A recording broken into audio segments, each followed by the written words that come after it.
గురు పూర్ణిమ పూజ ఎలా చేయాలి? ఏం నైవేద్యం పెట్టాలి? ఇంట్లోనే సులభంగా చేసుకునే గురు పూర్ణిమ సంపూర్ణ పూజా విధానం. నమస్కారం. ఈ వీడియోలో గురు పూర్ణిమ రోజున చేసే పూజా విధానం మరియు పూజకు కావలసిన సామాను మరియు గురు పూర్ణిమ రోజు ఏం చేయాలో పూర్తిగా వివరంగా తెలుసుకుందాం. పూజకు కావలసిన వస్తువులు: గురువుల పటాలు, సాయిబాబా ఫోటో లేదా మీ గురువు గారి ఫోటో, పూజా పీఠం, పసుపు, కుంకుమ, గంధం, అక్షతలు, పువ్వులు, తులసి దళాలు, దీపారాధన కుందులు, ఆవు నెయ్యి లేదా నువ్వుల నూనె, ఒత్తులు, అగరబత్తులు.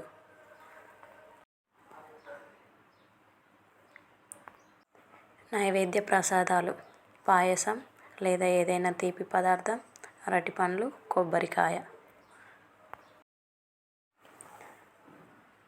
పూజా విధానం: గురు పూర్ణిమ రోజు సూర్యోదయానికి ముందే నిద్ర లేవాలి. తలస్నానం చేసి ఉతికిన సాంప్రదాయ దుస్తులను ధరించాలి.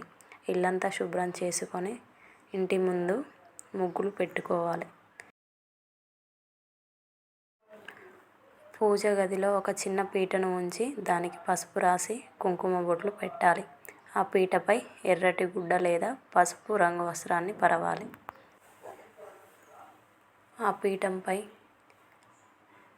వేదవ్యాసుని ఫోటో లేదా దత్తాత్రేయ స్వామి లేదా షిరిడి సాయిబాబా పటాన్ని ప్రతిష్ఠించాలి.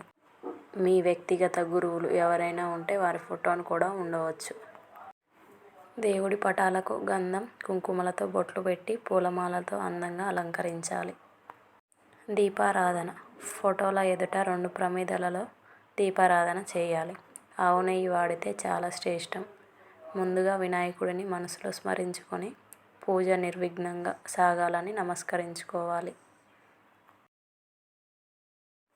ఆ తర్వాత చేతిలో అక్షింతలు కొన్ని నీళ్లు తీసుకొని నా జీవితంలో అజ్ఞానం తొలగి జ్ఞానం సిద్ధించడానికై ఈ గురు పూర్ణిమ పూజను చేసుకుంటున్నాను అని మనసులో సంకల్పం చేసుకొని ఆ అక్షింతలు దేవుడి పాదాల దగ్గర వేయాలి.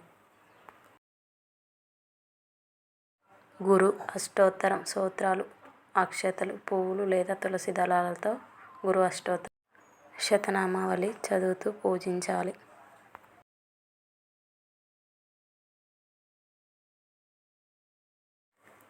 ఒకవేళ అష్టోత్తరం చదవడం రాకపోతే ఈ కింద ఉన్న అత్యంత పవిత్రమైన గురు శ్లోకాన్ని 11 లేదా 21 సార్లు భక్తితో జపించాలి.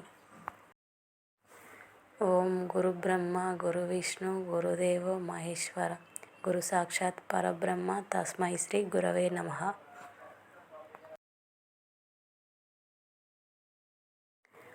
సాయిబాబా భక్తులైతే సాయిబాబా అష్టోత్తరం లేదా ఓం సాయిరాం అని జపించవచ్చు. నైవేద్యం: హారతి. పూజ పూర్తయిన తర్వాత ఆవు పాలతో చేసిన పరమాన్నం లేదా కేసరిని స్వామివారికి నైవేద్యంగా సమర్పించాలి. వీటితో పాటు కొబ్బరికాయ కొట్టి తాంబూలం, పండ్లను సమర్పించాలి.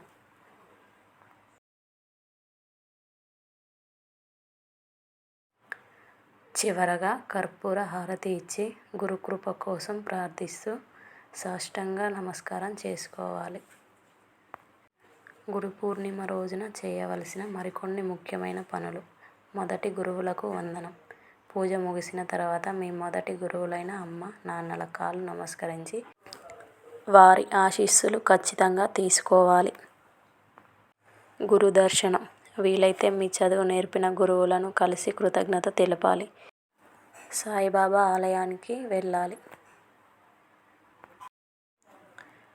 ఈరోజు పేదలకు అన్నదానం చేయడం లేదా వస్త్రదానం చేయడం, చిన్న పూజలు చేస్తే అజ్ఞానం తొలగి లక్ష్మీ కటాక్షం లభిస్తుంది.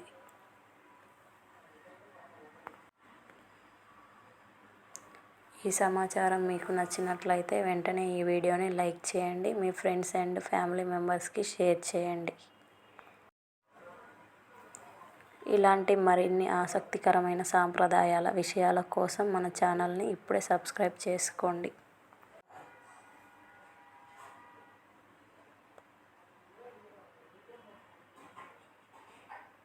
ధన్యవాదాలు.